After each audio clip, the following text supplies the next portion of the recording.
We're going to be taking a look at the 2018 Manufacturing Final Account Austin Limited. So it came up after 2018 next in 2021. So just taking a look at how we always will complete our final accounts. Step 1, we'll lay out our accounts. That would take us 5 or 6 minutes. Step 2, we'll transfer the figures into the accounts from the trial balance from the question. That should take you about 6 or 7 minutes. And then step 3, we will calculate the investment income and debenture interest for the year, and that's 3 or 4 minutes. Now, at this stage, all you have looked at with regards to the question is the trial balance. You haven't even looked at the adjustments yet. The only time you've taken out your calculator at this stage is to calculate the investment income and debenture interest for the year.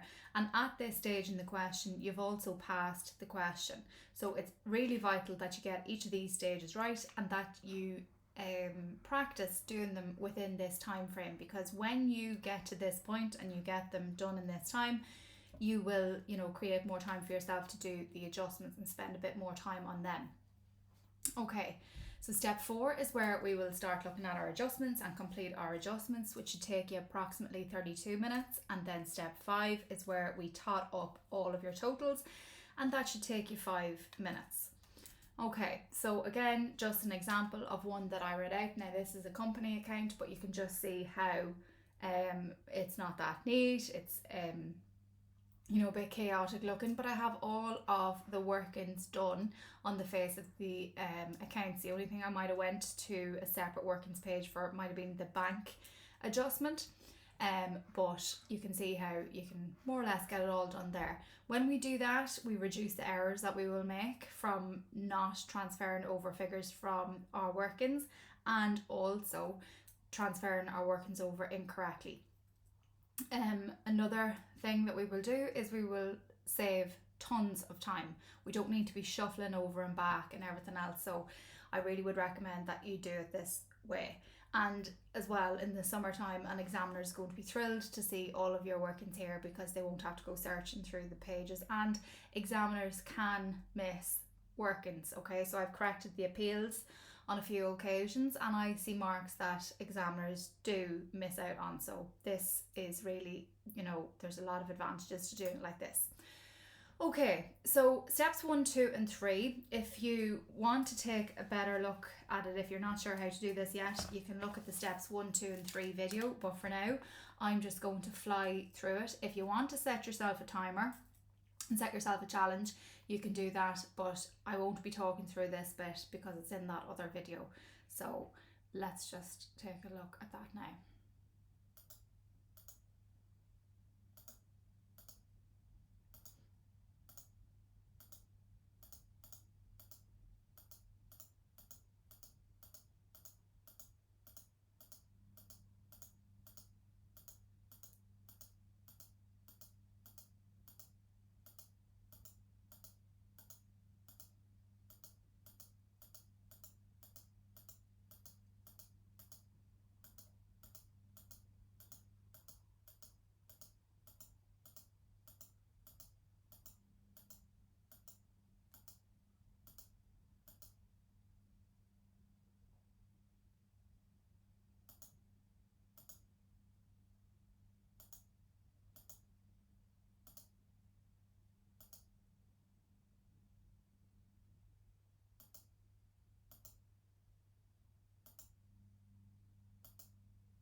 So that is up to step 3 complete there.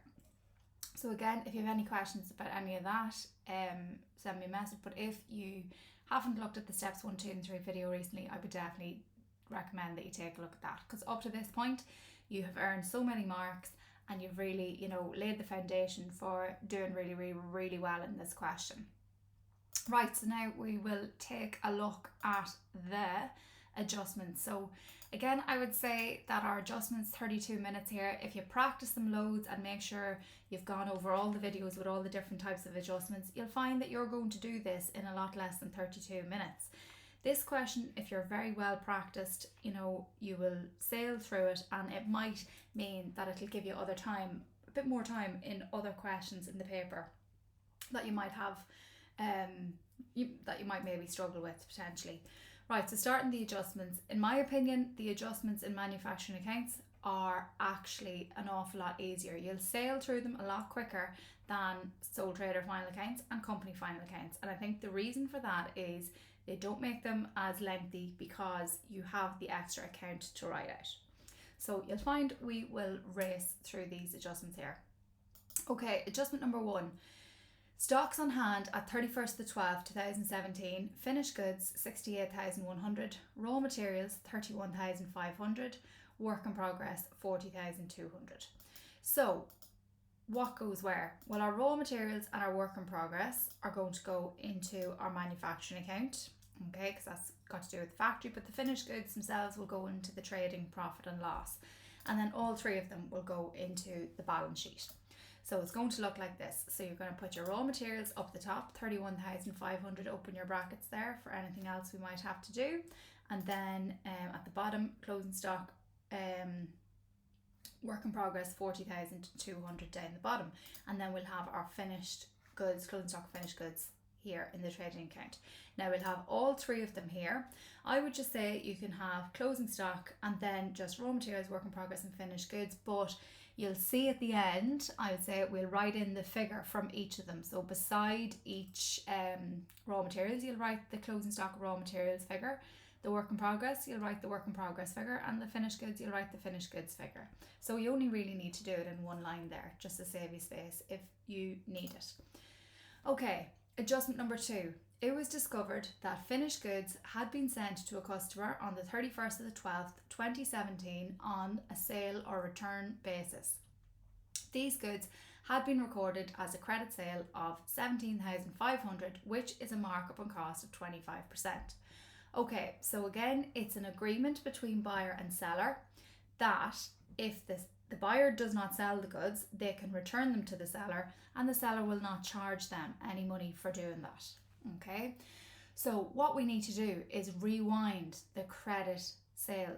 Okay, so the bookkeeper entered this agreement as a credit sale, which they should not have done until the buyer actually said, yep, we sold those goods, you can send me that invoice. So the bookkeeper made a mistake. We have to rewind the bookkeeper's mistake and rewind the credit sale. So there's no impact here on the manufacturing account, so it'll be all in the TPL and the balance sheet. Right, so what we need to do here is we need to minus the selling price from the sales, which is 17,500 because that's the credit sale. Okay, we have to minus it also from the debtors, and then we also have to add the closing stock back on to the finished goods. Okay, so how do we get the closing stock figure?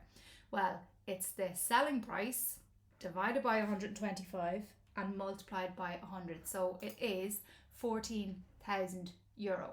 Okay, so you add the 14,000 euro back to finished goods, and you'll also add it onto the, the closing stock whenever you're doing that at the very end when you have the final figures. So that's adjustment number 2 done. Adjustment number 3.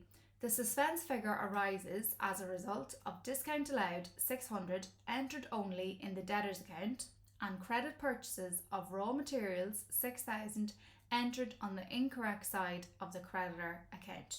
Okay, so suspense figure or expense adjustment, we're going to use our trial balance to help us here. So there was a mistake in the accounts that prevented the trial balance from balancing, so we didn't have these 2 figures equaling. So what we needed to do, the bookkeeper just shoved the difference into the general factory overheads until they figured out what the mistake was. Now we're going to fix it, and then that'll eliminate the suspense being in with general factory overheads. So that's how we'll do it. So the suspense figure arises as a result of discount allowed 600 entered only in the debtors account. So where else would a discount allowed go in as well as the debtors account? Discount allowed would also go into the discount account. This 8,000 here is on the credit side, so that means that that is a revenue. Okay, so a discount allowed would reduce the discount received, so that is discount received there. Discount allowed would reduce that by €600. So we take €600 away from there. Now, as you know, your debits and credits must equal, and at the minute they don't. If you've taken 600 away from the credit side, they don't equal. All right, so we go to our item incorporating suspense and we say to ourselves, what do we need to do here in order to make these two sides equal again? And I will have to minus 600 there. So if I minus 600 on both sides, my trial balance will now equal. So I'm all happy there again. And that is the first mistake corrected there. The second mistake is credit purchases of raw materials 6,000 entered on the incorrect side of the creditor account. Okay, so what happened here? So credit purchases of raw materials entered on the incorrect side of the creditor account. So they should have been entered on the credit side of the creditor account. So here's my creditor here. Should have been entered on the credit side of the creditor account. Okay, so it should have, this should have increased by 6,000 or should have increased by 6,000. But what happened was they debited the creditor account instead. So when we buy goods on credit from the creditor, we credit the creditor. Okay. Now, what we did by mistake, the bookkeeper did by mistake, was he or she debited the creditor. So in order to fix the creditor account, we have to credit the creditor the 6,000 to fix the mistake, and then actually enter the 6,000 that would have fixed it in the first place, or that would have recorded it in the first place. So here we add €12,000 onto the creditors to fix it. So let's just think about it again. So what should have happened, if you think about your green pen, you should have put 6,000 on the credit side of the creditor. The red pen, the mistake was that 6,000 went on the debit side of the creditor account. So to fix it, you put 12,000 on the credit side of the creditor account. So you add €12,000 there. And to the general factory overheads, you will also need to add 12,000 in order for your debits and credits to equal again. And that's your suspense adjustment done. So let's have a look and see how it will look in the accounts. So creditors go in the balance sheet. We'll add 12,000 to the creditors in the balance sheet. In the TPL, we'll minus 600 from the discount received. But here in the manufacturing account, to our 91,400, we'll minus 600 and add 12,000. So next, we'll minus 600 from our discount received here. There we go. And then our creditors, we will add the 12,000 there. So that is adjustment number 3 complete. Okay, moving on then to adjustment number 4. So our big one, the bank one. So the figure for bank in the trial balance has been taken from the firm's records. However, a bank statement dated 31st of the 12th, 2017 shows an overdraft of €33,300. A comparison of the bank account and the bank statement revealed the following discrepancies. So number 1, a cheque for €1,000 had been lodged directly into the firm's bank account on behalf of a debtor in respect of a debt previously written off. This represented 40% of the original debt, and the debtor has undertaken to pay the remainder in January 2018. Number 2, rent due 31st of 12th 2017 was paid directly into the firm's bank account. And number 3, a cheque of 6,300 issued to a supplier had not been presented for payment. Okay, so let's take a look here. So the bookkeeper here has got the incorrect bank figure, and the bank doesn't have the correct bank figure yet, because what's happened here is the bookkeeper knows things that the bank doesn't know about, all right, and the bookkeeper has made mistakes that the bank doesn't know about and the bank doesn't care about, and the bank knows things that the bookkeeper doesn't, but the bank also doesn't know some things that the bookkeeper knows about. So what we need to do is come up with a final bank figure that is, that will equal. So the two of them, we need to have one definite bank figure, which we will figure out down here. Okay, so we take a look at the trial balance. We look for the bank figure here. We already have that written into our accounts, but it was 43,600 on the credit side, which means that it is an overdraft. So the bookkeeper's bank figure is €43,600 overdraft. The bank, or AIB, think that it is an overdraft of 33,300. Okay, so we need to get these to equal. So you can see there they're quite different. All right, so let's work on getting them to be the same figure. So we look at number 1 first. A cheque for €1,000 had been lodged directly into the firm's bank account on behalf of a debtor in respect of a debt previously written off. This represented 40% of the original debt, and the debtor has undertaken to repay the remainder in January 2018. Okay, so we need to think about here, which bank figure is this going to affect? Well, if a cheque was paid directly into the firm's bank account, AIB Bank knew about that, okay, because somebody went in and lodged the cheque directly. So we don't have to touch AIB's bank figure. Now, just looking at the bank figure here, if a cheque for €1,000 was lodged directly into the firm's bank account, that would reduce the bookkeeper's overdraft figure by €1,000. Now we have to look and say, well, what other accounts are affected here? So this was €1,000, okay, on behalf of a debtor in respect of a debt previously written off. So the €1,000 represented 40% of the original debt, and the debtor has undertaken to repay the remainder in January 2018. Okay, so this is really good news for the company. So the debtor previously was written off as bad, which isn't great, okay? And so what's happened now is the debtor's back in business and they're giving you the money that they had owed you, okay? And then they've promised to pay you the rest. So that is really happy days all around there. So that is bad debts recovered. Now, the debtor has promised to pay the other 60%. So 60% is 1,500, which we will add back to the debtors. Okay, so we debit the debtors 1,500, we debit the bank, money into the bank, €1,000, and then we have to credit an account here, €2,500, and that is bad debts recovered. So that is really good news for the business there. So, number 2. Rent due 31st of the 12th, 2017 was paid directly into the firm's bank account. Okay, so rent due 31st of the 12th, we know nothing here about the rent, but if you looked at your accounts, you'll see that you actually entered 9,000 here on the credit side, so that means that is rent received. You entered that into rent received in your add operating income when you were doing step 2, transferring your figures from the trial balance into your accounts. Now, you had €9,000 rent received, and that was rent received up to the 30th of the 9th, 2017. Now, if you got the rent due 31st of the 12th, 2017, how much would that have been? Well, if 9 months rent received was €9,000, okay, what would the other 3 months rent have been? Well, hopefully you'll think that the rent is obviously 1,000 a month, so rent due would be 3,000. So look, it's not going to affect AIB's bank, right, because it was paid directly into the bank account. So AIB knew about that, but the bookkeeper didn't. What will happen when €3,000 comes into the bookkeeper's bank account? Okay, it's going to reduce the overdraft by €3,000. All right, so happy days.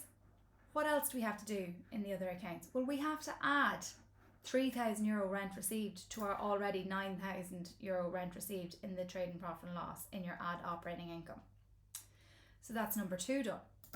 Number 3 then, a cheque of 6,300 issued to a supplier had not been presented for payment. Alright, so what's happened here is the bookkeeper has written a cheque and they've given it to a supplier. Okay, it doesn't say that the bookkeeper hasn't entered anything into their accounts, so we've got nothing and nothing here. But what will happen to AIB's bank figure when the supplier rocks into the bank and then presents it for payment? So then they want to cash or they want to lodge it into their account. What will happen? Well, the overdraft, 33,300, will increase by 6,300. So overall here, we are going to have a bank figure of 39,600 overdraft. So 39,600 overdraft in both. So you should always get the same bank figure. If you don't, you've made a mistake here somewhere, okay? So you could have maybe plus something instead of minus something. You could have put something in the wrong column or whatever it is, but you need to figure it out. These need to be the same. So you will have to just keep working on it until you get that to equal.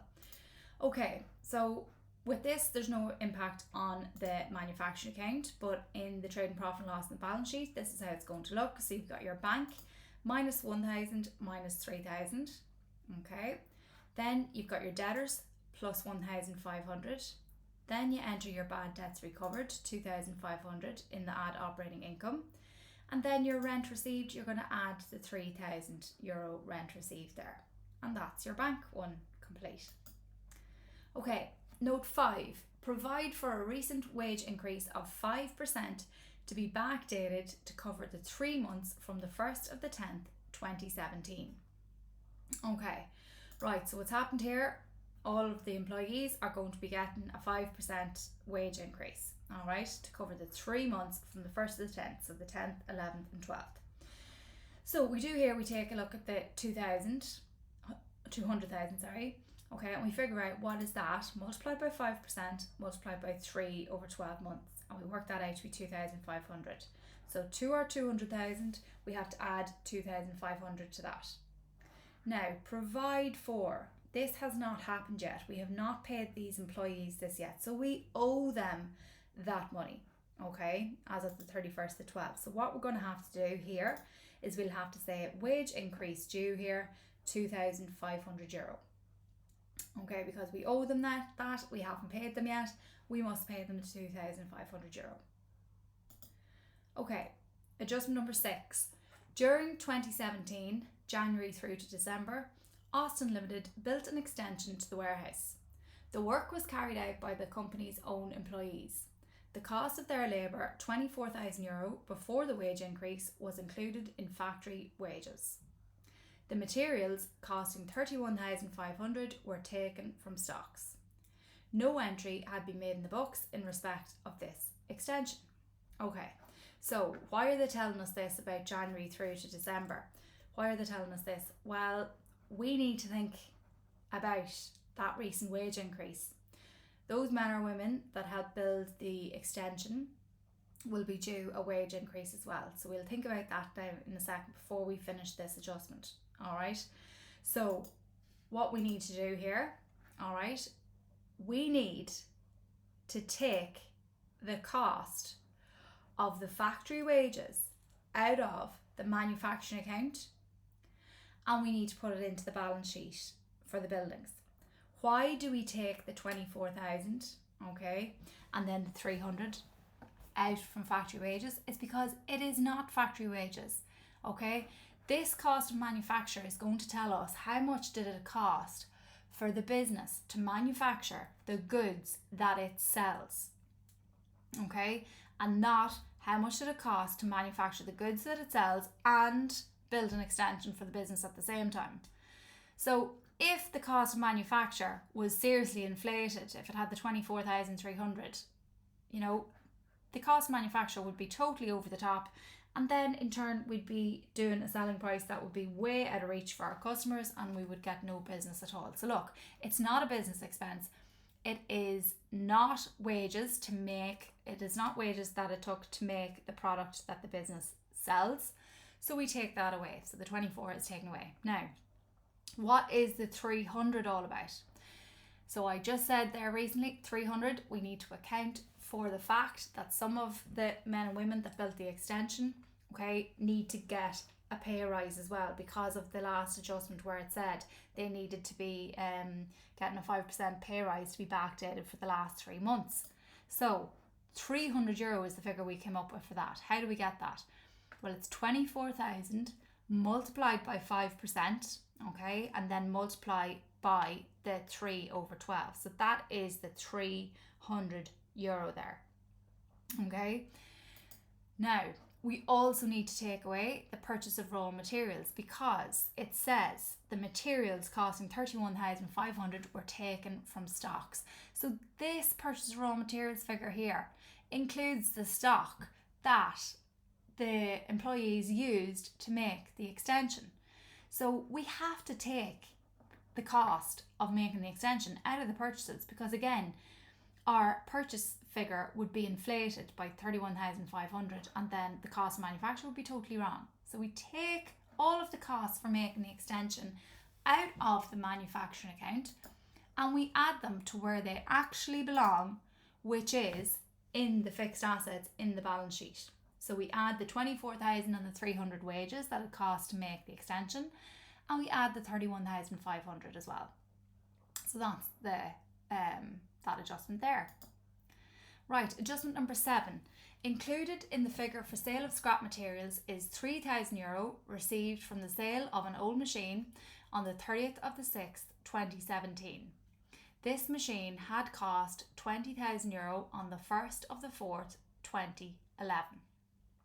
Okay, so first thing that we need to do here is say to ourselves, well, the sale of scrap materials, okay, is not the same as the sale of plant and machinery like you see here below. So sale of scrap materials depends on what the business does, right? Like if they're, if they make jumpers, whatever it is, if they make, garden sheds, whatever it is, it's just the offcuts, the little pieces of scrap material, right? That's all it is. So they are not the same as the sale of plant and machinery. So what we need to do is, first of all, we'll take away, so included in the figure for sale of scrap materials is 3,000 received from the sale of an old machine on the 30th of the 6th, 2017. This machine had cost 20,000 on the 1st of the 4th, 2011. So we're going to take away the 3,000 from the sale of scrap materials because that was not correct. It's not what it is. Okay. Next thing that we'll do then is we will fix the cost up here. So the cost from the trial balance was 420, but we're going to minus that by 20, which is the cost of the old machine, okay, that was previously purchased. So now my new cost is 400,000. Now what I can do is I can do my depreciation charge for the year. So we have to be careful here, okay, because it said in note 8, provide for depreciation as follows: plant and machinery at the annual rate of 10% of cost from the date of purchase to the date of sale. So we have to remember that on the 1st of the 4th, we got rid of a machine that was €20,000. So this is how it's going to look. Depreciation on plant and machinery, 41,000. So we take the €420,000 machines at the start of the year, okay, and we sold it, sorry, I said the 1st to 4th there, that was when it was bought. We sold it after the 6th month. Okay, so we sold it after the 6th month. So 420 by 10 by 6 over 12 is 21,000. And then after the 6th month, we said 400,000 by 10% by 6 over 12, which is 20,000. So sorry, I was looking at the wrong date there when I was saying that we only had the machine for 3 months of the year. We actually had it for the 6. So we're looking at the amount of months for the current year, not when it was bought. Okay, next then what we'll do is we will calculate whether the business made a profit or a loss on the sale of the old machine. So the old machine cost 20,000 when it was bought. Then what we need to do is we need to say, well, how long did we have it for? Okay, so in 2011, when it was bought, we had it for 9 months. 2012, we had it for a full year. 2013, a full year. 14, a full year. 15, a full year. 16, a full year. And 2017, we had it for 6 months. So if we tot that all up, we're going to get 75 months altogether. So 20,000 by 10% depreciation rate multiplied by 75 months over 12 gives us 12,500 accumulated depreciation since that plant and machinery was purchased. That gives us a net book value of €7,500. If we compare that to the proceeds, so the money that we got for it, the €3,000 there, we can estimate, or we can calculate that we made a €4,500 loss on the sale of the plant and machinery. So loss and sale of plant and machinery, €4,500 here. And that is in factory overheads. Now the last thing that we have to do then is we have to do our accumulated depreciation for the plant and machinery. So the 165,000 accumulated depreciation has come from the trial balance. From that figure, we are going to minus the 12,500 accumulated depreciation on the old machine that was sold, and we're going to add the depreciation charge for the year. So overall there, that's 193,500, giving us a net book value of 206,500. So that is that. Okay, the second part of adjustment number 8 then, when we finish our plant and machinery, is buildings. So buildings need to be depreciated at 2% of the cost at the 31st of the 12th, 2017. Depreciation on buildings is to be allocated 75% to factory and the remainder to office administration. Okay, so how will we do that here? Well, the cost of 31st to 12th, has anything happened with my buildings during the year? Yes, it has. Okay, we have had an extension which the workers have done with materials that have been taken from the business's stocks. So then we're told to split it up, 3/4 into the factory and then 25% into the trade and profit and loss, so into administration expenses. So the depreciation on the buildings, our new cost is 995,800. That is when we added the cost of the materials and we added the cost of the employees' wages, and that's including the €300 wage increase as well. So we multiply that by 2% and then by 75%, and we get 14,937 in the factory overheads. And then in admin, we're going to have 995,800 by 2% by 75%, or that should say 25%, sorry. That is 4,979. Okay, so that's by 25%, not 75% that I have here, it's the 25%. So we add those two amounts then up to our accumulated depreciation, that is plus 19,916. And you can see here, this is where I got the 995,800. It's the cost of all the buildings there. Okay, so overall it's going to look like 995,800 minus 59,916 accumulated depreciation is equal to 935,884. And that is adjustment number 8 completed there. Okay, so next adjustment number 9. Provision should be made for the following: investment income due and debenture interest due. So that'll have no impact on the manufacturing account. Okay, but when we go to our balance sheet, we've already got this started. We have our investment income due, we have 11,000 already calculated, but we didn't pay anything, so 11,000 there. The debenture interest due, we calculated the amount for the year, 23,000, but we didn't pay anything, so €23,000 is due at the end of the year.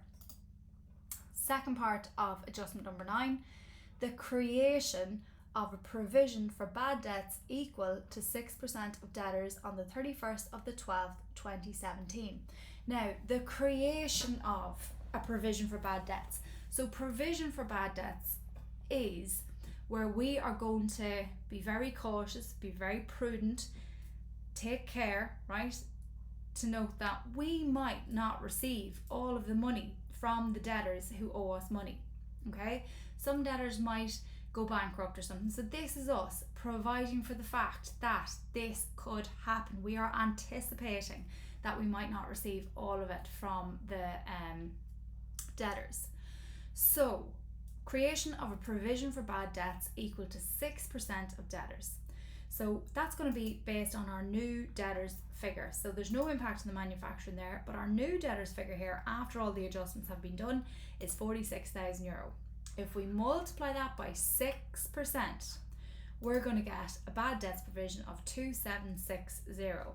Now, They are totally fine in the exam if you just draw a little arrow up to under debtors. Bad debts provision doesn't need to be taken away right underneath. You know, if you draw a little arrow, they'll know that you want it to go directly under the debtors, and that's absolutely fine. So 2760 is the bad debts provision that has literally just been created. So I have to put the entire amount 2760 into selling and distribution expenses. So 2760 there.